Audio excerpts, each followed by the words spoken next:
Hello everyone. आज बहुत ही important segment हम डिस्कस करने जा रहे हैं। वो है आपका होमोनिम्स पर बेस्ड।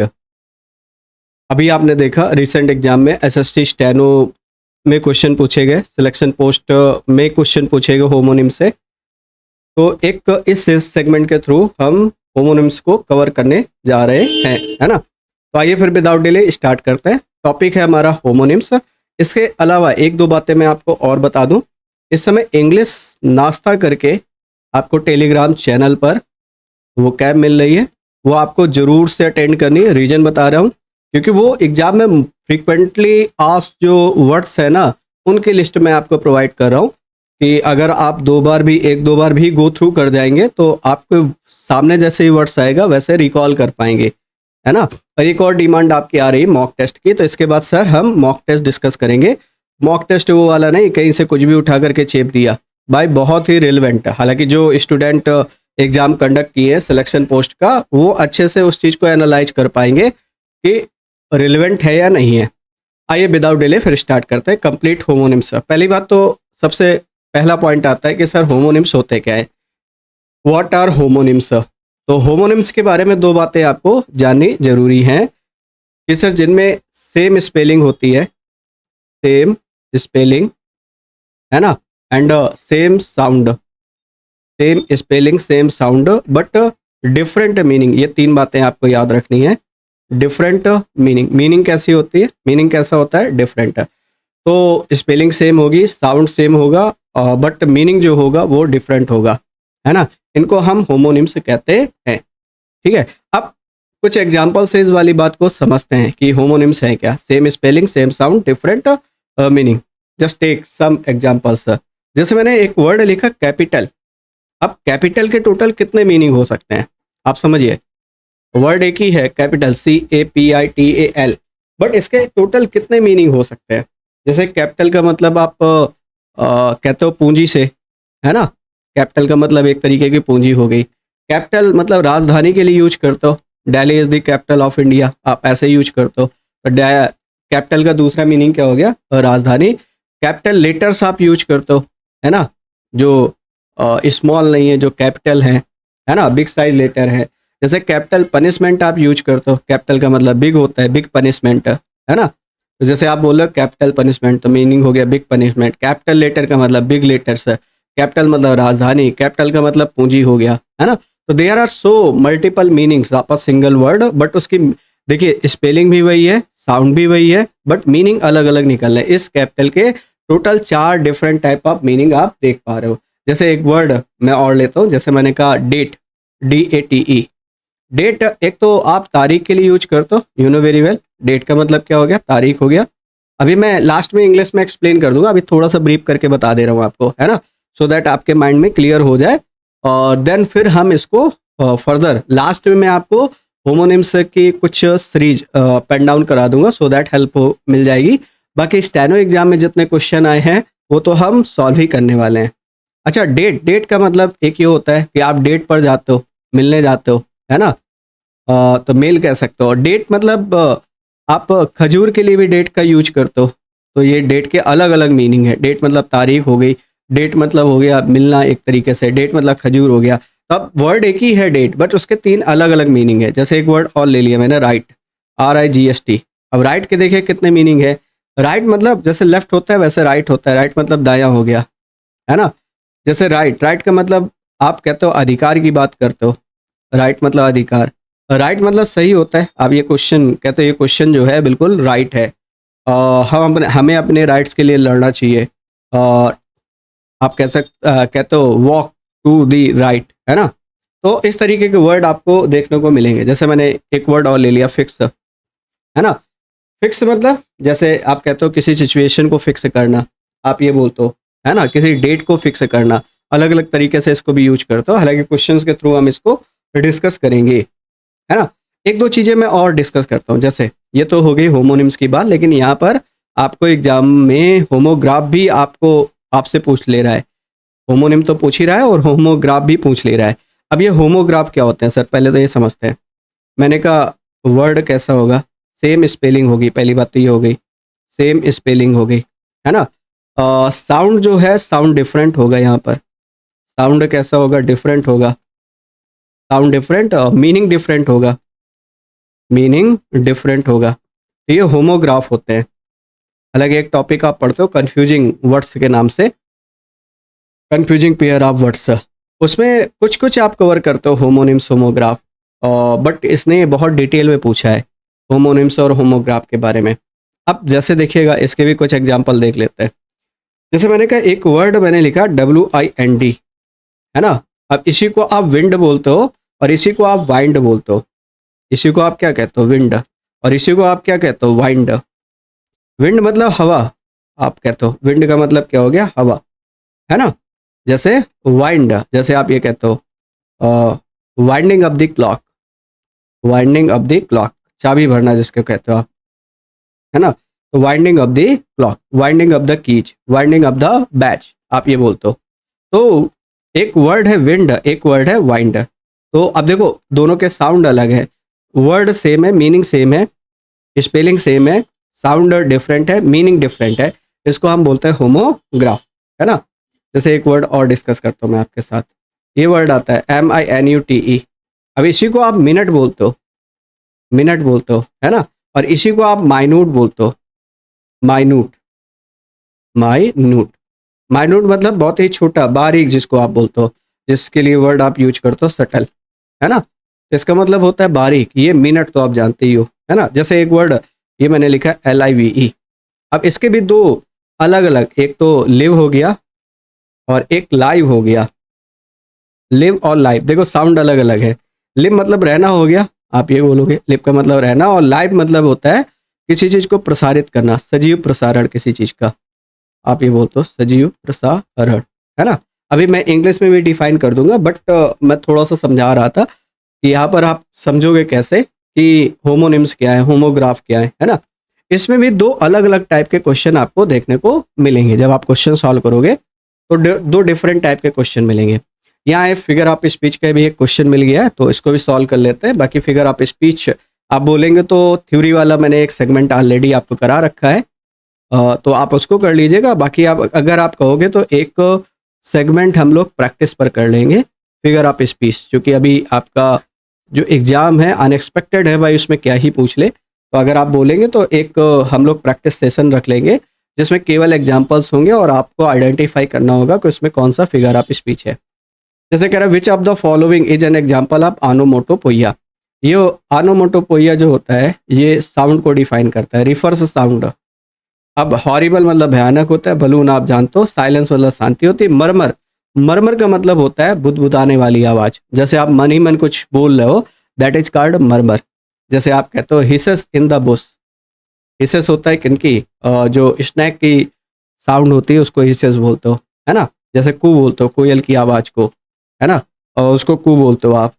और जैसे इसी तरीके से आप क्या बोलते हो, रोर, रोर मतलब होता है दहाड़ना, है ना। इस तरीके के जितने साउंड होते हैं जो एनिमल साउंड होते हैं उनको आप क्या बोलते हो, उनको बोलते हो ऑनोमोटोपोइया। एक तरीके का फिगर ऑफ स्पीच है, रिफर्स साउंड्स, आप डायरेक्टली ये वाली बात समझ सकते हो। अब एक्चुअल क्वेश्चन यहाँ से स्टार्ट होते हैं आपके होमोनिम्स के। दो तरीके क्वेश्चन होंगे, एक तो ये होगा कि जैसे वाला क्वेश्चन है, choose the sentence that uses a homonym of the underline word. कह रहा he left the watch on the night stand before sleeping. अब वॉच के दो मीनिंग होते हैं, देखो ये वाली बात आपको समझनी है। वॉच का मतलब एक तो घड़ी हो गया, क्यों भाई, वॉच का मतलब एक हो गया घड़ी, और वॉच मतलब एक वर्ब होता है और जिसका मतलब होता है ऑब्जर्व करना, ये आप बोलते हो। वॉच मतलब क्या होता है, ऑब्जर्व करना। अब आपको पता करना है कि कहाँ पर, जैसे ये कह रहा है ही लेफ्ट द वॉच, वॉच मतलब घड़ी है यहाँ पर, on the night stand before, सोने से पहले उसने नाइट स्टैंड पर अपनी वॉच को छोड़ दिया, है ना। अब ये कह रहा है ये जो सेंटेंस है इससे से रिलेटेड वॉच का होमोनिम किस में यूज किया गया है, उससे सेंटेंस कहाँ पर बनाया गया है। तो वॉच का मतलब एक तो ये आ गया टाइम पीस, आप ये कह सकते हो टाइम पीस, और दूसरा वॉच का मतलब हो गया टू ऑब्जर्व। अब सेंटेंस पढ़िएगा ध्यान से, the god was assigned to night watch duty, है ना। तो गॉड को असाइन किया गया, किसके लिए असाइन किया गया, नाइट वॉच ड्यूटी, नाइट में ऑब्जर्व करने के लिए। अब नाइट यहाँ पर वॉच का मतलब घड़ी था और टाइम पीस था, बट यहाँ पर ऑब्जर्व है, तो यही इसका सिनोनिम वाला वो सॉरी होमोनिम्स वाला एग्जाम्पल है। बाकी आप देखो, watch was ticking softly before the beside the lamp, तो लैम्प के बगल में जो वॉच है वो, या इसका मतलब ये वॉच की बात करो। ही सेट हिज डिजिटल वॉच, यहाँ पर भी वॉच की बात करो, टाइम पीस, इसकी बात घड़ी की बात कर रहे हो। He bought a new gold watch, यहाँ पर भी आप इसी टाइम पीस की बात कर रहे हो। तो कह रहा था कौन सा सेंटेंस है जिसमें हम होमोनिम यूज कर रहे हैं, किसका होमोनिम यूज कर रहे हैं, वॉच का। तो वॉच का मतलब यहाँ पर घड़ी से, तो दूसरा आपको ऑब्जर्व वाला यूज करना है। तो जब आपको दोनों मीनिंग पता होंगे तभी आप इस सेंटेंस को करेक्टली सॉल्व कर पाओगे। अब चलते हैं सर सेकंड में, close. Please close the window before living, कह रहा है। अब इसको यहाँ पर भी देखो, क्लोज, क्लोज के दो मीनिंग होते हैं, अब आपको समझना है। क्लोज है ना, क्लोज मतलब होता है एक बंद करना, ये वर्ब के तरीके यूज करते हो, किसी चीज को बंद करना, है ना, सेट करना, आप ये कह सकते हो सेट करना। और क्लोज मतलब होता है नियर, नजदीक, जिसको आप बोलते हो। अब यहाँ पर किस टर्म में यूज कर रहा है, कह रहा है please close, close the window, window को बंद कर दो, बिफोर लिविंग, जाने से पहले, रूम को लीव करने से पहले विंडो को क्लोज कर दो। तो ये जो क्लोज ये वाला मीनिंग है, सेट वाला, ये नहीं चाहिए इसको। कह रहा है कौन सा है, कौन सा सेंटेंस है जिसमें इसका होमोनिम यूज कर रहा है, किसका, इस क्लोज का होमोनिम यूज कर रहा है, मतलब नियर वाला मीनिंग मिलना चाहिए। आपने कहा he forgot to close the file, file को बंद करना, तो ये वाला तो पहला वाला मीनिंग है। ही always close the curtain, curtain को बंद करना, तो ये भी पहला वाला मीनिंग है। Their bond grow close over the years, है ना। और make sure to close the back door, यहाँ पर भी ये पहला वाले मीनिंग है, शट द डोर, यहाँ पर कह रहा है शट द डोर, यहाँ पर शट द कर्टन, यहाँ पर शट द फाइल, है ना। तो यहाँ पर एक यही वाला मीनिंग बनेगा, ऑप्शन नंबर थर्ड। थर्ड का करेक्ट आंसर हो जाएगा third, their bound grieve close near the year.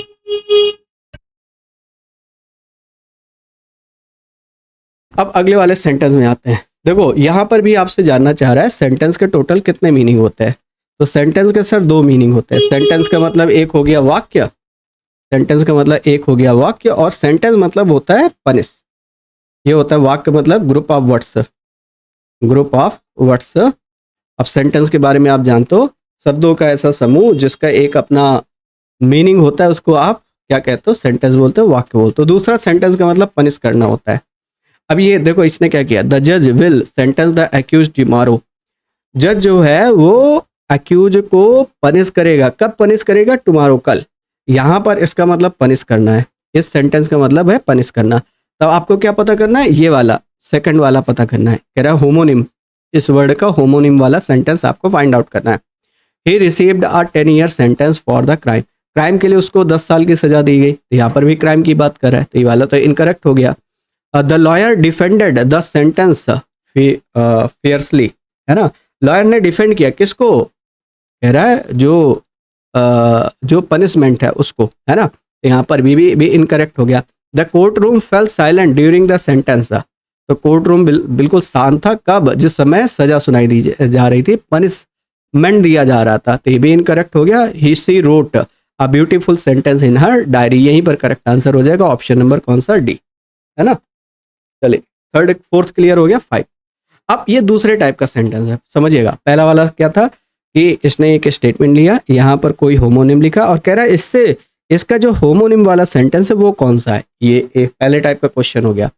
दूसरे टाइप का जो क्वेश्चन पूछा गया वो ये पूछा गया, इसने एक स्टेटमेंट दिया है और इसके लिए होमोनिम आप फाइंड आउट करो, उसका दूसरा होमोनिम नहीं निकालना है, उसके लिए कौन सा होमोनिम यूज कर सकते हो उस सेंटेंस के लिए वो आपको बताना है। Select the most appropriate homonym. The old fort was taken by star, कह रहा है कि जो ओल्ड फोर्ट है, पुराना किला है, उसको उस पर क्या किया गया, अटैक किया गया। इनडायरेक्टली ये कहना चाह रहा है was taken by storm, storm के द्वारा ले लिया गया, मतलब उस पर अटैक किया गया, इनडायरेक्टली ये कहना चाह रहा है। ब्रीज मतलब ठंडी हवा होती है, ब्रीज का मतलब जो स्लो मोशन में चलने वाली एयर होती है उसको ब्रीज बोलते हैं। जैसे यहाँ से भी क्वेश्चन बनता है, कई बार ऐसे लिख देता है स्ट्रॉन्ग ब्रीज, ये लिखता है स्ट्रॉन्ग ब्रीज, जो कि इनकरेक्ट होता है। ब्रीज स्लो मोशन में चलने वाली एयर होती है, वो स्ट्रॉन्ग नहीं हो सकती, तो स्ट्रॉन्ग ब्रीज लिखना कैसा है, इनकरेक्ट है। रैन बारिश होती है, टॉर्नेडो तूफान होता है, टॉर्नेडो, हरिकेन, टेम्पेस्ट, ये सारे वर्ड आप पढ़ते हो, साइक्लोन, है ना, तूफान। यहाँ पर करेक्ट आंसर कौन सा हो जाएगा, that will B assault. The old fort was taken by storm, तो यहाँ पर क्या आ जाएगा, असॉल्ट। चूज द सेंटेंस आपको बताना है ना। अ टीयर, ये देखो एक टीयर, ये दो तरीके का टीयर होता है। टीयर के बारे में बात करें तो एक टीयर मतलब होता है किसी चीज को फाड़ना, बीच में तोड़ना, है ना। और एक टीयर होता है आंसू। एक टीयर का मतलब होता है आंसू। दो अलग अलग वर्ड है। अब आपको समझना है यहाँ पर क्या कह रहा है, he had to tear the envelope to open it. कह रहे एनवेलप को उसको टीयर अप करना पड़ा, मतलब फाड़ना पड़ा खोलने के लिए। तो यहाँ पर दूसरा वाला आपको मीनिंग चाहिए, ये वाला चाहिए मीनिंग, आंसू वाला। तब आपको देखना है the comedian cause the audience to tear up with laughter. तो कॉमेडियन ने क्या किया, ऑडियंस को टीयर अप कर दिया विथ लाफ्टर, हंसी के मारे उनका पेट फूल गया, मतलब हंसी से उनके आंसू आने लग गए। यहाँ पर टीयर का मतलब फाड़ने से नहीं है, इट मीन्स यही करेक्ट आंसर होगा। बाकी देख लो, he found a small tear in the corner. तो उसने एक छोटा सा टुकड़ा पाया कॉर्नर पर। Please don't tear the paper again. Paper को फिर से टीयर अप मत करो, मत फाड़ो। She used tape to fix the tear on the bag. तो बैग में जो टीयर लगा हुआ है ना, उसको फिक्सअप करने के लिए उसने टेप का सहारा लिया। तो यहाँ पर करेक्ट आंसर कौन सा होगा, that will be first. Next, the lead pipes were replaced due to safety concern. अब देखो एक तो लीड ये कहते हो आप।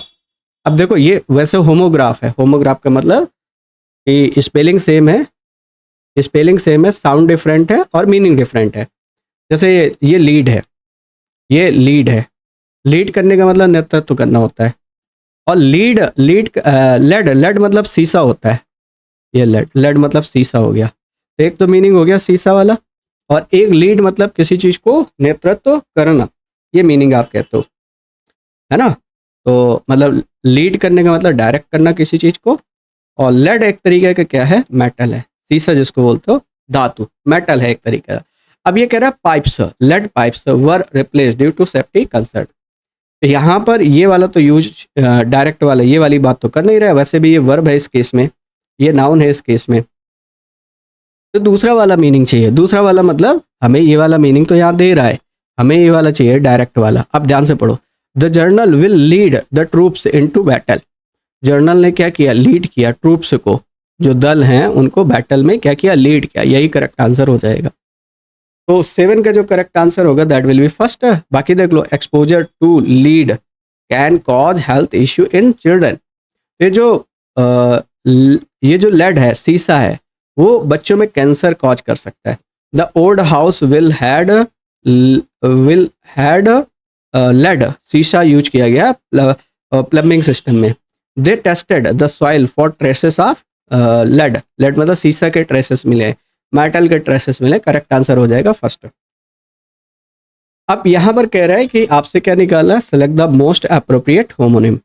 इस सेंटेंस के लिए कौन सा करेक्ट होमोनिम होगा।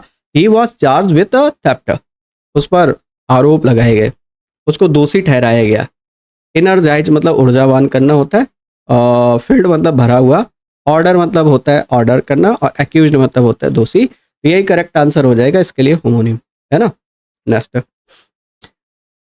कह रहा है यहाँ पर बैक के लिए आप क्या यूज करोगे। बैक के लिए करेक्ट होमोनिम कौन सा है जो बैक का करेक्ट मीनिंग दे। यहाँ पर कह रहा फिनिश है, सपोर्ट है, लीव है, पैक है। कंपनी रिफ्यूज्ड है, कंपनी ने मना कर दिया। बैक द प्रोजेक्ट, प्रोजेक्ट को बैक करने से मना कर दिया, मतलब फिनिश करने से मना कर दिया, सपोर्ट करने से, लीव करने से, पैक करने से, सपोर्ट करने से। अब बैक के दो मीनिंग होते हैं, बैक के बारे में पढ़ोगे तो बैक का मतलब एक आप कहते हो पीछे वाला एरिया, बिहाइंड। बैक का मतलब बिहाइंड एरिया जो कह सकते हो आप। और बैक का मतलब हो गया किसी को सपोर्ट करना, है ना। ये दो मीनिंग बनते हैं। तो बैक के बारे में याद रखना है। जैसे आप कहते हो कि भाई कैप्टन ने इस प्लेयर को बहुत ज़्यादा बैक किया है। बहुत ज़्यादा बैक करना मतलब सपोर्ट करना, है ना। यहाँ पर मीनिंग किसका है, सपोर्ट का है। यहाँ पर भी आपको अप्रोप्रिएट होमोनिम निकालना है। The driver reach the sea bed. अब सी बेड के लिए होमोनिम कौन सा हो सकता है। मैट्रेस हो सकता है, बॉटम, रेस्ट या बेस। बेस मतलब आधार होता है, रेस्ट मतलब आराम होता है, बॉटम मतलब बिल्कुल जो निचला स्तर होता है उसको बॉटम बोलते हो, मैट्रेस आप जानते हो। तो ड्राइवर कहाँ पहुंच गया, सी बेड पर, मतलब बिल्कुल बॉटम में पहुंच गया, है ना। बेस का मतलब आधार होता है, हालांकि इन दोनों में हो सकता है कंफ्यूज हो आप, बट सी बेड का मतलब जो बिल्कुल उसका निचला स्तर है, उसके लिए आप फिर बॉटम ज़्यादा अप्रोप्रिएट वर्ड है बेस की अपेक्षा। आगे चलते हैं। Select the most appropriate homonym. The new CEO will chair the meeting. Will chair का मतलब क्या है, यहाँ पर यही मीनिंग जानना चाह रहा है कि जो नया सीईओ है वो मीटिंग को क्या करेगा, मीटिंग को चलाने वाला है ना, वो अपने चार्ज में लेने वाला है, लीड करने वाला है मीटिंग को। तो विल चेयर, चेयर का मतलब, एक चेयर का मतलब कुर्सी होती है, you know very well, chair का मतलब कुर्सी हो गया, और चेयर का मतलब होता है लीड करने से इनडायरेक्टली। तो ऑब्जर्व करना, preside over, cancel, furniture, furniture होगा नहीं, ऑब्जर्व होगा नहीं, कैंसिल होगा नहीं, प्रिसाइड ओवर, प्रिसाइड ओवर का मतलब क्या होता है, to be in charge, to be in charge, to be in charge, ये मीनिंग हो जाएगा, टू बी इन चार्ज, है ना। तो होप सो पॉइंट क्लियर हो गया, चेयर के दोनों मीनिंग याद रखिएगा। अच्छा, ये मैंने अभी समझाया था आपको, एक होता है विंड, विंड का मतलब हवा, और एक होता है वाइंड, वाइंड का मतलब किसी चीज़ को क्या करना, जैसे वाइंडिंग द क्लॉक, मतलब घड़ी को क्या कर रहे हो, इसका मतलब आप कह सकते हो ट्विस्ट करना, ट्विस्ट और क्वाइल, है ना। और वाइंड मतलब क्या हो गया, विंड मतलब हवा हो गया, वाइंड मतलब ट्विस्ट करना, वाइंडिंग द क्लॉक जैसे आप बोलते हो। अब यहाँ पर सेंटेंस निकालना है, कह रहा है choose the sentence that uses the homonym of the underword, underline word, the wind howled through the trees, इसका मतलब ये हवा की बात कर रहा है, ये वाली बात तो समझ में आ रही है यहाँ से पढ़ने से। विंड वॉज कोल्ड, यहाँ पर भी हवा की बात कर रहा है। Wind knocked over the garbage, यहाँ पर भी हवा की बात कर रहा है। सडन गस्ट ऑफ विंड, यहाँ पर भी हवा की बात कर रहा है। He had to wind the old clock manually, तो उसने क्या किया, मैनुअली जो घड़ी है उसकी चाबी को भरा, मतलब ट्विस्ट किया या क्वाइल किया, उसने क्लॉक को मैनुअली ट्विस्ट किया या क्वाइल किया। अब ये कहोगे ऑप्शन नंबर कौन सा होगा, दैट विल बी 4। सो के दो मीनिंग होते हैं। अब सो के दो मीनिंग कौन कौन से होते हैं, पहले तो यही समझ लो, SHOW, है ना। सो मतलब होता है give information, give information, give information about something, information about something, किसी चीज के बारे में कोई इंफॉर्मेशन देना, है ना। और शो का मतलब क्या हो गया, अ टाइप ऑफ, अब ये बोलोगे a type of entertainment, entertainment, entertainment, है ना। इंटरटेनमेंट परफॉर्म्ड कह सकते हो फॉर ऑडियंस, है ना, एक तरीके का प्रोग्राम। सो मतलब एक तरीके का प्रोग्राम, ये आपको बोलोगे, इसको बोलोगे प्रोग्राम। और शो करने का मतलब दिखाना होता है, इंफॉर्मेशन, है ना। देखो अब ये क्या कह रहा है, he bought a ticket for the evening show, तो इवनिंग प्रोग्राम, मतलब ये प्रोग्राम वाला नहीं जानना चाह रहा है अब आपसे, अब आपसे जानना चाह रहा है कौन सा, पहला वाला, इसका मतलब दिखाना किसी चीज़ को, वर्ब की तरीके यूज करो, ये नाउन की तरीके यूज करो। अब देखो that was the best stage show, यहाँ पर भी प्रोग्राम की बात कर रहा है। द मैजिक शो, यहाँ भी प्रोग्राम की बात कर रहा है। We are attending the school show, यहाँ पर भी प्रोग्राम की बात कर रहा है। The farmer decided to show मतलब दिखाना होता है, देयर लाइव स्टॉक, है ना, तो उनका जो लाइव स्टॉक है उनको दिखाने का फार्मर ने क्या किया, डिसीजन लिया। ऑप्शन नंबर डी हो जाएगा। Next, select the most appropriate homonym, his name has been cleared of all charges. अब आपको क्या करना है, सेंटेंस के बेस पर निकालना है। क्लियर, क्लियर करने का मतलब एक होता है साफ करना, और क्लियर करने का मतलब चार्जेस को क्लियर किया जा रहा है, मतलब दोष से बरी किया जा रहा है। क्लियर करने का मतलब साफ करना, और क्लियर करने का मतलब दूसरा जो मीनिंग होगा, सभी तरीके के दोषों को हटाना। शिफ्टेड होगा, रिमूव होगा, मेड क्लीन होगा, एग्जॉनरेट होगा, ये करेक्ट आंसर होगा। किसी पर जो भी चार्जेस लगे उनको हटाना। What type of pronoun is the word this in the sentence. अच्छा, यहाँ पर ये पार्ट ऑफ स्पीच का क्वेश्चन आ गया है। अब मैं उसके लिए अलग अलग सेगमेंट नहीं रखता कि मतलब पार्ट ऑफ स्पीच के 2-4 क्वेश्चन है तो मैं उसके लिए अलग से सेगमेंट रखूँ, ऐसा मैंने नहीं किया मेरे भाई, है ना। तो मैंने क्या किया, वो जो 2-4 एक्सटर्नल क्वेश्चन है इसी में शामिल कर लिए मैंने, है ना। तो कह रहा this is why habits are the compound interest of self improvement, this लगा है। अब ये 4 वर्ड होते हैं, you know very well, this that and these, और this that these and those, there are 4 words, और इन्हीं को बोलते हैं हम डिमॉन्स्ट्रेटिव वर्ड, और यही होते हैं आपके demonstrative adjective and demonstrative pronoun. Demonstrative pronoun, demonstrate करने का मतलब शो ऑफ करना होता है, this that these and those. अब अगर ये नाउन के साथ आ जाए, देखो इन दोनों में डिफरेंस क्या है, डिफरेंस सिंपल सा है कि अगर विथ नाउन आ जाए, विथ नाउन आ जाए तो आप बोलोगे डिमॉन्स्ट्रेटिव एडजेक्टिव। और अगर विदाउट नाउन आ जाए, विदाउट नाउन, तो फिर आप कहोगे डिमॉन्स्ट्रेटिव प्रोनाउन। जैसे यहाँ पर अगर आप इस क्वेश्चन पर फोकस करें, आपको क्या मिल रहा है, दिस के बाद नाउन गिवन नहीं है, इट मीन्स ये डिमॉन्स्ट्रेटिव एडजेक्टिव नहीं है। क्या बनेगा, डिमॉन्स्ट्रेटिव प्रोनाउन ऑप्शन होगा, demonstrative pronoun option number first. अब मैं अगर ऐसे लिखता दिस हैबिट, दिस हैबिट, ये क्या बन जाता है, ये बन जाता है demonstrative adjective, D A, demonstrative adjective. अच्छा, डिमॉन्स्ट्रेटिव एडजेक्टिव में एक वर्ड और बढ़ जाता है, वो है सच आपका, है ना, तो ये भी ध्यान रखिएगा सच के बारे में। Select the most appropriate homonym, आपको फिर से होमोनिम यहाँ पर सेलेक्ट करना है। अब मैं आपको पहले एक बात बता दूं, बैंक के दो मीनिंग होते हैं, BAN के, बैंक, बैंक के दो मीनिंग होते हैं।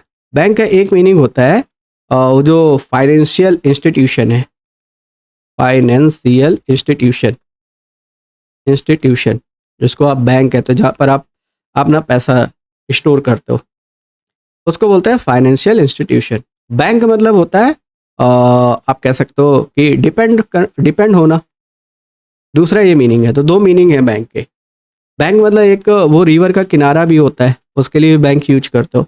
तो अब ये क्या जानना चाह रहा है आपसे, कह रहा है he could not bank on unreliable friends, और इसका मीनिंग जानना चाह रहा है, एप्रोप्रिएट होमोनिम, इसका मीनिंग जानना चाह रहा है इस बैंक का। और इस बैंक का मीनिंग डिपॉजिट नहीं होगा, बोरो नहीं होगा, डिसमिस नहीं होगा, रिलाई होगा।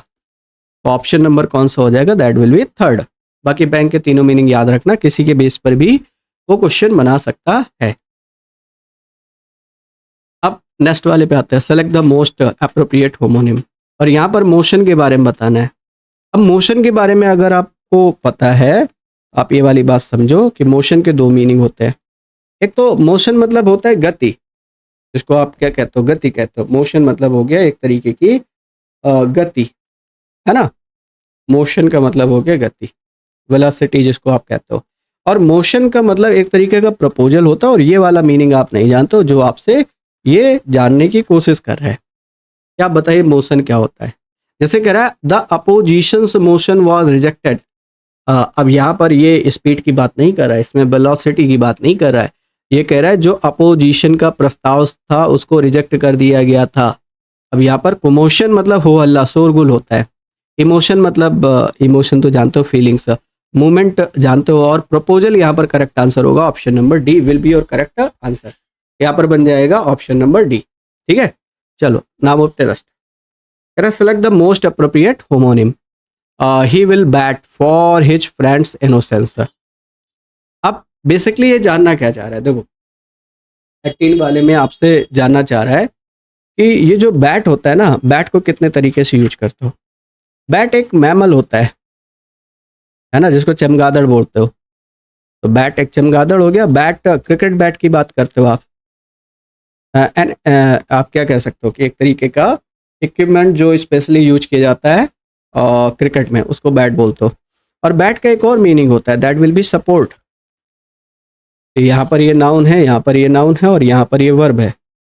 अब कह रहा है ही विल बैट, वो बैट करेगा, क्या करेगा, कह रहा है हिज फ्रेंड्स इनोसेंस, उसके जो फ्रेंड की इनोसेंस है उसको बैट करेगा, क्रिटिसाइज करेगा नहीं। प्ले क्रिकेट यहाँ पर नहीं बात कर रहा है, हिट नहीं, सपोर्ट की बात कर रहा है ये। तो अगर ये पता होता कि बैट के 3 मीनिंग है तो आप क्वेश्चन आसानी से सॉल्व कर पाते।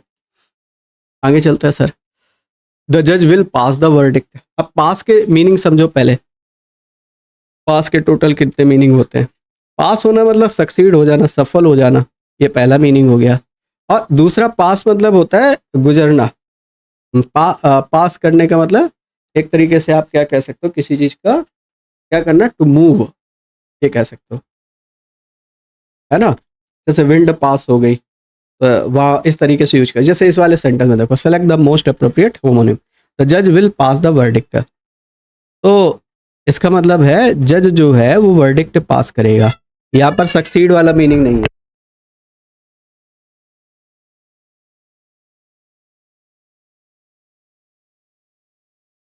यहाँ पर सक्सीड वाला मीनिंग नहीं है ना। तो यहाँ पर क्या होगा, देखो क्रॉस का मीनिंग है नहीं, फेल का मीनिंग है नहीं, सिर्फ नहीं, अनाउंस। तो जज क्या करेगा, वर्डिक्ट, वर्डिक्ट का मतलब न्याय होता है, न्याय देगा, है ना। पास होना मतलब एक सफल होता है, पास करने का मतलब मूव करना, पास करने का मतलब डिक्लेयर करना, आप ये कह सकते हो, डिक्लेयर करना। तो जज ने डिक्लेयर कर दिया, वर्डिक्ट को डिक्लेयर कर दिया, अनाउंस कर दिया, आप ये कह सकते हो। The king sat on a throne, राजा कहाँ पर बैठा, थ्रोन में बैठा, सिंहासन में बैठा। आप क्या कह रहे हो, क्राउन पे, चेयर पे, रूल पे या स्वॉर्ड, स्वॉर्ड मतलब तलवार होता है, रूल शासन होता है, चेयर जानते हो, क्राउन जानते हो।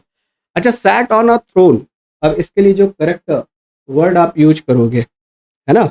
अब थ्रोन के मीनिंग देख लो पहले आप, THRONE, ये क्या है, इसके दो मीनिंग बनते हैं। थ्रोन मतलब special type of chair, special type of chair specially for king or queen, है ना। या फिर थ्रोन मतलब सिंहासन, मतलब position, position of a king, king or queen. तो दोनों मीनिंग तो क्लियर हो गए यहाँ से। यहाँ पर जो करेक्ट आंसर होगा वो कौन सा होगा, ये वाला, option number second. The old man could barely here, है ना। द ओल्ड मैन, ये तो बहुत इजी क्वेश्चन हो गया, आसानी से ग्रिप कर पाओगे। मुश्किल से सुन सकता था, लिशन आएगा, बाकी स्मेल, सी, हेयर ये तो नहीं लगा पाओगे। This case calls for immediate action, this case calls falls मतलब होता है डिमांड, इमीडिएट एक्शन। इस केस, इस केस के लिए तुरंत मतलब तुरंत क्या, किसकी ज़रूरत है, सिनेरियो के, एग्जाम्पल के, सूट केस के, लीगल मैटर की ज़रूरत है। पढ़ते ही आप गेस कर पाओगे। He gave her a cold shoulder at the party. अच्छा, कोल्ड सोल्डर मतलब क्या होता है, ये जानना चाह रहा है आपसे। तो apology, embrace, complaint, ignore. Apology मतलब क्षमा याचना, इम्ब्रेस गले लगाना, कंप्लेंट मतलब शिकायत, इग्नोर करना, यह करेक्ट आंसर हो जाएगा। गिव अ कोल्ड सोल्डर, आपने ईडीएम भी पढ़ा होगा। गिव अ कोल्ड सोल्डर का मतलब होता है किसी को इग्नोर करना। जैसे कोल्ड रिसेप्शन भी अभी कल ही ईडीएम वाले सेगमेंट में मैंने आपको कराया था। Cold reception, cold reception, cold reception का मीनिंग आप जानते हो, इसका मतलब किसी को इग्नोर करना, किसी के साथ अनफ्रेंडली बिहेव करना, उसको आप बोलते हो किसी के साथ अनफ्रेंडली बिहेव करना, दैट इज कॉल्ड या तो कोल्ड सोल्डर को या तो कोल्ड रिसेप्शन को। आगे चलते हैं। They had a heated row last night, they had a heated row last night. और यहाँ पर क्या जानना चाह रहा है आपसे, और heated row last night, last night और हीटेड रो का मतलब क्या कह रहा है, series, boat, line, argument. Heated row का मतलब यहाँ पर क्या है, आर्ग्यूमेंट हुई उन दोनों लोगों के बीच में। हीटेड रो का मतलब है हीटेड आर्ग्यूमेंट, है ना। Next, the guards will watch over the premises, जो गार्ड हैं वो क्या करेंगे, वॉच करेंगे ओवर द।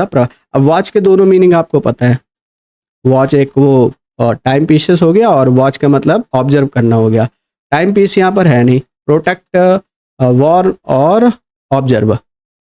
और यहाँ पर जो करेक्ट आंसर होगा वो होगा ऑब्जर्व। हालांकि इसका जो आंसर दिया था स्टेनो में, अभी आंसर की में, वो प्रोटेक्ट दिया गया है, बट उससे बेटर ऑप्शन होगा आपका observe.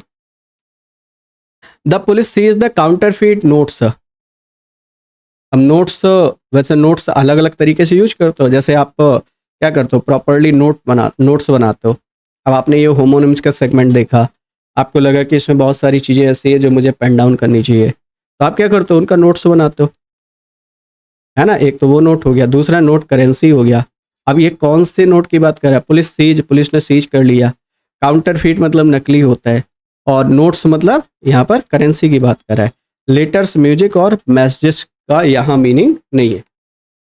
He went to the court to file a case, है ना। फाइल भी अलग अलग तरीके से यूज करते हो, फाइल एक डॉक्यूमेंट को रखने का वो हो गया, और दूसरा फाइल मतलब केस फाइल करना, तो दो अलग अलग मीनिंग है।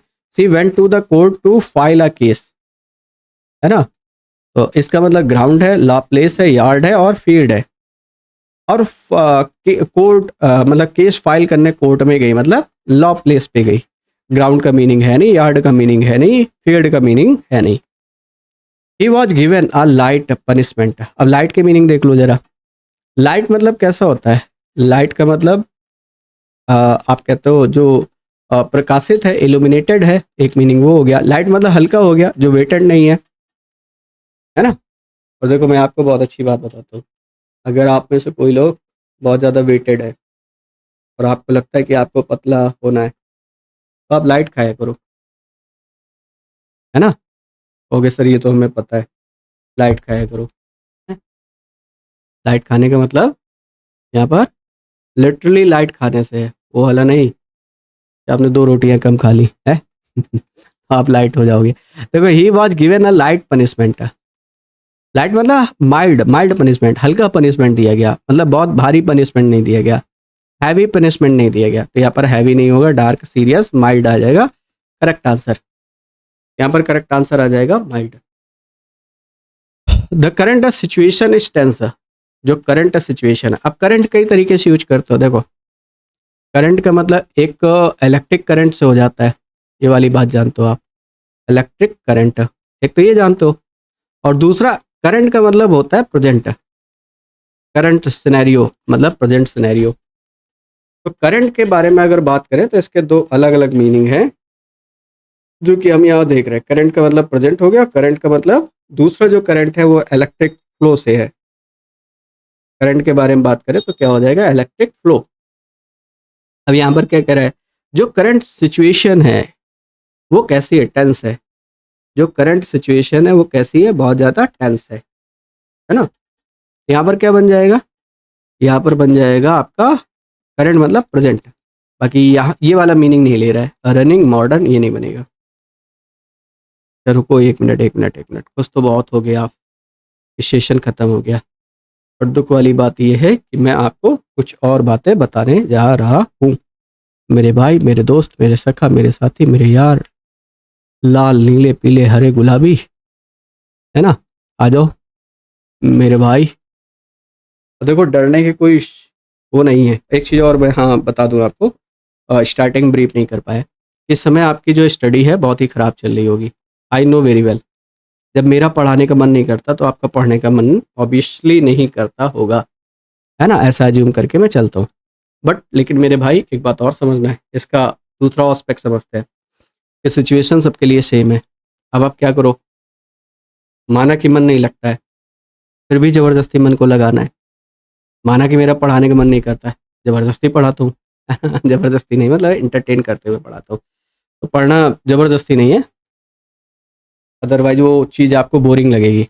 एंटरटेनिंग वे में आपको पढ़ना है। बाकी इस समय सिनेरियो ऐसा है, आई कैन अंडरस्टैंड कि आपका मन नहीं लग रहा है, चीज़ें क्लियर नहीं है, बट फिर भी यू शुड वर्क हार्ड। आपके पास कोई दूसरा ऑप्शन है नहीं मेरे भाई, आपको पढ़ना है पढ़ना है पढ़ना है, एक ही रास्ता है आपके पास, है ना? चलो फिलहाल वापस चलते हैं और मैं आपको कुछ यहाँ पर होमोनिम्स और होमोपोन्स लिखा देता हूँ, सो दैट आपको पॉइंट क्लियर हो जाए और अच्छे से, है ना? अच्छा, एक बात बताओ, मैं क्लियर करता जा रहा हूँ। जैसे बैट के बारे में आपने पढ़ ही लिया, बैट मैमल हो गया, बैट एक तरीके का क्या हो गया, मैमल हो गया। और बैट के बारे में आपने कहा था तो एक तरीके का इक्विपमेंट हो गया, इक्विपमेंट। और बैट का एक मीनिंग और आ गया, सपोर्ट, वर्ब के तौर पर ये सपोर्ट हो गया। तो पहला क्लियर हो गया। दूसरा, जैसे आपने फेयर के बारे में नहीं पढ़ा होगा, फेयर, फेयर का मतलब, एक तो फेयर का मतलब कैसा होता है, जो चीज़ बिल्कुल सही है, जस्ट, है ना? फेयर का मतलब एक मेले से आप कहते हो, जैसे आप बोलते हो क्या, एग्जीबिशन, ये आप कहते हो एग्जीबिशन, मेला एक तरीके से कह सकते हो। और फेयर का मतलब जो कैसा है, लाइट है, लाइट कॉम्प्लेक्सन, लाइट कॉम्प्लेक्सन। अब मैं एग्जांपल बता देता हूँ तीनों के।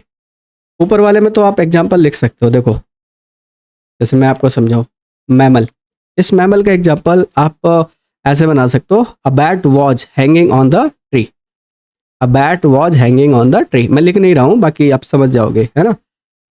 दूसरा मैंने कहा, he bought a new bat, he bought a new bat, ये वाला हो गया, अ, है ना? ही विल बैट हिज फ्रेंड, ये तीसरा वाला हो गया।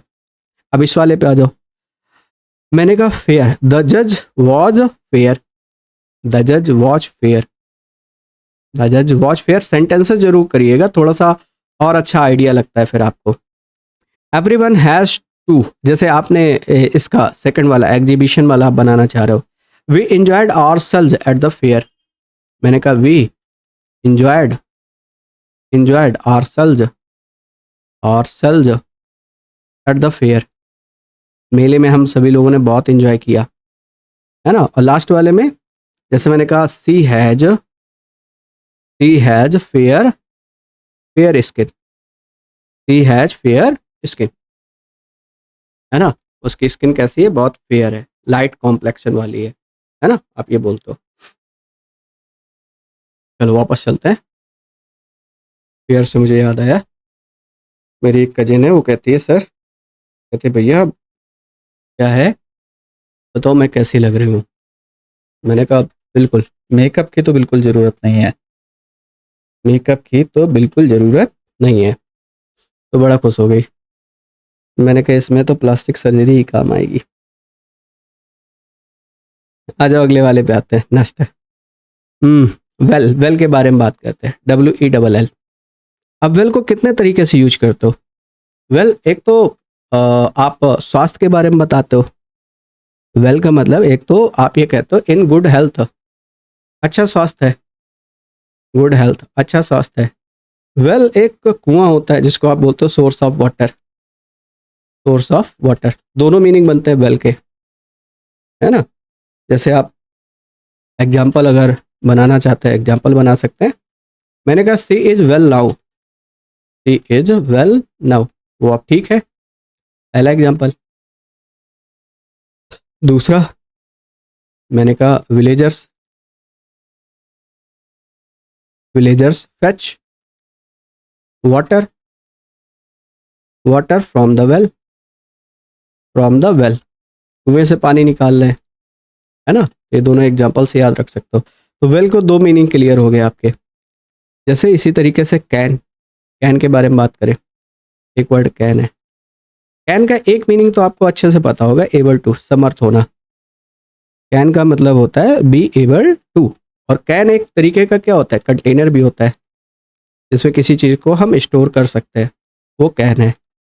अब दोनों के लिए मीनिंग आपको बनाना है। मैंने कहा I can solve this problem, I can solve this problem, मैं इस प्रॉब्लम को सॉल्व कर सकता हूँ। ये पहला एग्जांपल है ना। ही ड्रैंक जूस, जैसे एक और स्टेटमेंट बनाया है, he drank juice from a can, from a can, can say उसने जूस को पिया। ये दोनों तो कैन के भी दो मीनिंग है, होप सो यहाँ से क्लियर होगी बात कि कैन के कितने मीनिंग है, दो। जैसे एक वर्ड आता है मैच, MATCH, मैच के तीन अलग अलग मीनिंग होते हैं, है ना। जैसे मैच का मतलब एक तरीके का कॉन्टेस्ट या गेम, कॉन्टेस्ट या गेम, है ना। ये पहला मीनिंग है कैच का। मैच मतलब a small stick, a small stick for lighting fire, for lighting, for lighting fire, है ना। मैच स्टिक जैसे आप बोलते हो, उसी से रिलेट करके इसको समझ सकते हो। और मैच मतलब कोई चीज़ जो बिल्कुल इक्वल है, बराबर है ना। जैसे आप बोलते हो कि ये चीज़ कैसी है, मैचिंग की है, आप ये बोलते हो। चलो तो अब एक एक करके हम डिस्कस करते हैं। India one the cricket match, एक एक एग्जांपल में लिख देता हूँ। India one the won the cricket match, won the cricket match, Bharat ने मैच को जीत लिया, पहला वाला एग्जांपल है। जैसे लाइट द कैंडल, कैंडल को जलाओ, light the candle with a match, है ना, ये कह सकते हो आप। They are they are good match, good match for each other. आप किसी कपल को देख करके ये वाली बात बोलते हो कि भाई दोनों एक दूसरे के लिए बने हैं, है ना, परफेक्ट मैच है, आप ऐसे बोलते हो, है। इसलिए कहते हैं भाई सब कुछ मन का चाहते हो तो अच्छे से पढ़ाई कर लो, वरना फिर रिबॉक की जगह रिबूक से ही काम चलाना पड़ता है ना। न, जॉब लगने और जॉब ना लगने में केवल एक ही फ़र्क होता है, जॉब लग गई तो रिबॉक लोगे, जॉब नहीं लगी तो रिबूक के साथ काम चलाओगे, है। एनीवे फिलहाल वापस आते हैं। जैसे काइंड के बारे में एक और वर्ड जो मैंने डिस्कस नहीं किया, मैं केवल वो करा रहा हूँ, जो डिस्कस कर दिए वो मैं छोड़ रहा हूँ, है ना। काइंड मतलब एक जीनरस होता है। जीनरस का मतलब होता है दयालु टाइप का व्यक्ति, एडजेक्टिव के तौर पर आप यूज करते हो, है ना। और काइंड का मतलब होता है टाइप या वैरायटी। एक मीनिंग होता है टाइप, एक मीनिंग होता है वैरायटी। अब सर इसमें भी एग्जाम्पल हम बनाते हैं। जैसे मैंने कहा she is very kind women, she is a very kind women, वो बहुत ही दयालु महिला है ना। पहला एग्जाम्पल आपने लिखा। मैंने कहा what kind of dress you like, dress you like. ऐसे इंट्रोगेटिव है तो यहाँ पर डू भी डाल लेना, डू यू लाइक, तुम किस तरीके की ड्रेस पसंद करते हो। अच्छा, ये लेटर शायद हम लोगों ने डिस्कस किया था, नहीं डिस्कस किया तो मैं फिर से डिस्कस कर लेता हूँ। लेटर एक स्पेलिंग तो सेम ही है, एक लेटर आपका पत्र होता है ना। और सेकेंडली लेटर जो आप अल्फ़ाबेट के लेटर्स हैं उनकी बात कर रहे हो, है ना। तो दो अलग अलग टाइप के यहाँ पर भी इसके मीनिंग बन जाते हैं। जैसे इसको आप बोलते हो अल्फ़ाबेट सिंबल, अल्फ़ाबेट सिंबल। जो अल्फ़ाबेट सिंबल होते हैं उनको भी आप क्या कहते हो, लेटर कहते हो, है ना। जबकि लेटर मतलब पत्र एक तरीके का रिटन कम्युनिकेशन होता है, रिटन कम्युनिकेशन, रिटन कम्युनिकेशन आप ये कह सकते हो। There are 26 letter. जैसे मैं अक्सर पूछता हूँ, ये बताओ भाई ABCD में टोटल कितने लेटर होते हैं, तो तपाक से जवाब आता है कि सर 26 लेटर आते हैं, है ना। On the spur of the moment तुरंत आप रिप्लाई करते हो कि सर 26 होते हैं। मैंने कहा ध्यान से सुनो क्वेश्चन, यही रीजनिंग है कि ABCD में टोटल कितने लेटर होते हैं। ABCD में टोटल 4 लेटर होते हैं, अल्फ़ाबेट में टोटल 26 लेटर होते हैं। तो मैंने कहा अब डायरेक्ट एग्जांपल में बता दे रहा हूँ। मैंने कहा there are 26 letters in English alphabet, ये वाला क्वेश्चन बन गया।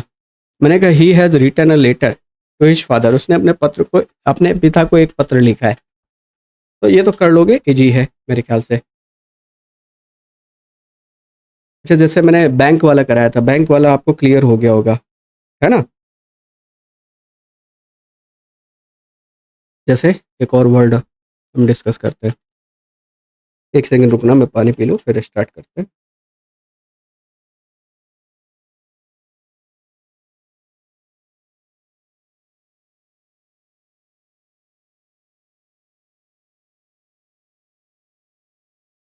जैसे एक वर्ड आता है बार्क। अब बार्क में एक मीनिंग तो आप जानते हो, बार्क मतलब किसके लिए, sound of a dog, sound of a dog, कुत्ते के भौंकने के लिए आप यूज करते हो बार्क।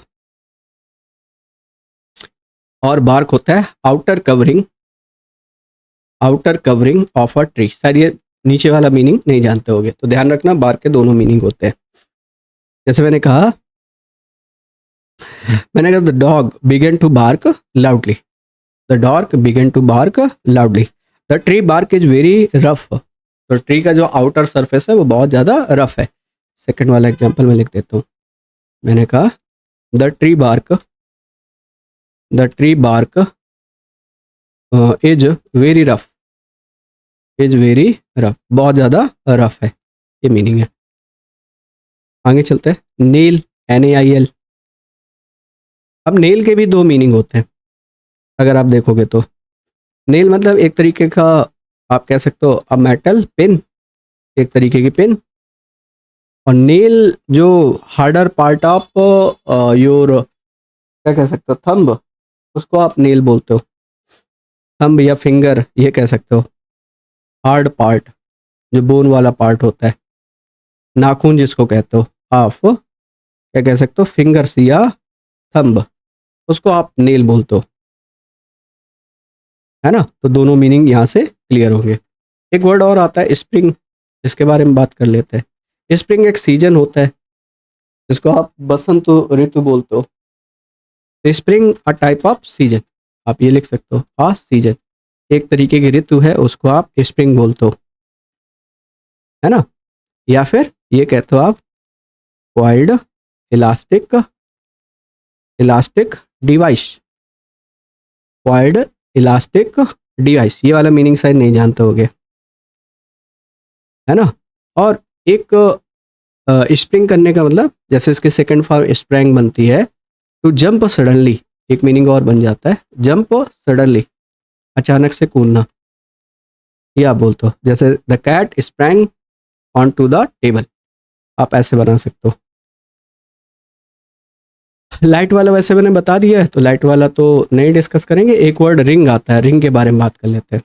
अब रिंग एक तो वो है ज्वेलरी वाला पार्ट, आप कहते हो कि उसने रिंग पहनी हुई है, पीस ऑफ ज्वेलरी आप बोलते हो, पीस ऑफ ज्वेलरी, है ना। एक फोन रिंग मतलब टू फोन, टू कॉल, ये कह सकते हो, to make a call, make a call, किसी को रिंग करना मतलब किसी को कॉल करना, ये आप कहते हो। हालांकि रिंग मतलब होता है सर्कुलर राउंड होता है ना, सर्कुलर राउंड, गोलाकार, और कोई वो सरफेस है उसको भी आप रिंग बोलते हो, है ना। तो ये 3 अलग अलग मीनिंग बनते हैं बेसिकली यहाँ पर। जैसे एक वर्ड वॉच वाला ऑलरेडी डिस्कस कर लिया हम लोगों ने, वॉच से 3 अलग अलग बन रहे थे। ये था आपका कंप्लीट सेगमेंट इस पर बेस्ड, ये कंप्लीट सेगमेंट था आपका होमोनिम्स पर बेस्ड, है ना। जितने मोस्ट इंपॉर्टेंट हो सकते थे वो मैंने सभी आपको करा दिए हैं। कल हम डिस्कस करें, कल मोस्ट प्रोबेबली हो सकता है आपके 2-2 लेक्चर हों, है ना। एक लेक्चर तो ये स्टेनो पर बेस्ड ले लेंगे कोई टॉपिक, और एक जो हमें करना है वो करना है कौन सा सर, मॉक टेस्ट, है ना। तो 2 सेगमेंट हम कल डिस्कस करेंगे, ठीक है। चलो, thank you so much for attending this valuable session. Session कैसा लगा जरूर बताइएगा। थैंक यू, जय हिंद।